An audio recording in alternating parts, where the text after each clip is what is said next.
ডাঙৰীয়া শ্ৰদ্ধা ভাজনিছো আপোনাৰ পদাৰ্পণে ধন্য কৰা লামডিং গড়ীয় মঠৰ এই পবিত্ৰ ভূমি জয় জয়তে আপোনাক উষ্ম আদৰণি জনাইছো।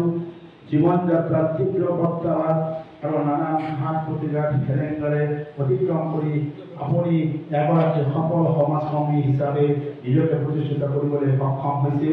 সেয়েহে সমাজবন্ধুৰূপে সমগ্ৰ অসমবাসীৰ মাজত সম্প্ৰতি আপুনি এগৰাকী পৰিচিত ব্যক্তি। আপোনাৰ একক প্ৰচেষ্টা আমাৰ এই পবিত্ৰ অনুষ্ঠানটিয়ে আজি এক নতুন ৰূপ পাবলৈ সক্ষম হ'ল।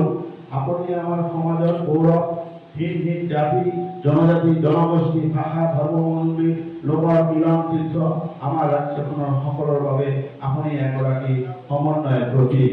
ৰাজ্যখনৰ দুখীয়া নিচলা কৃষক ছাত্ৰ ছাত্ৰী দুৰাৰোগ্য ব্যক্তিৰ বাবে আপুনি এগৰাকী ত্ৰাণকৰ্তাৰ দেৱদূত।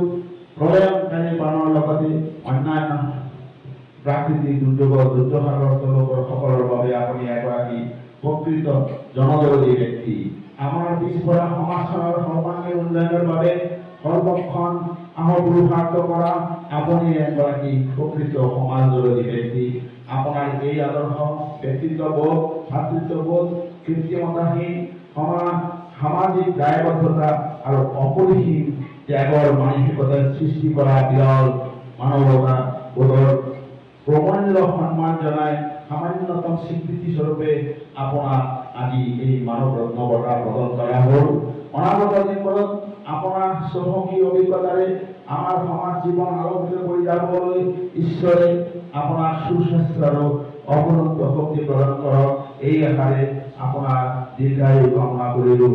এটি ভৱদীয় নৰহৰি দাস ব্ৰহ্মচাৰী গড়ীয় মঠ মহাদয়ৰ হৈ মই এই বঁটা আপোনালোকক কৰি শুনালোঁ।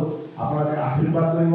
ভৱিষ্যত সুচিদিশ্বৰ ডাঙৰীয়া দীৰ্ঘায়ু হওক, এনেকুৱা সমাজ ব্যক্তি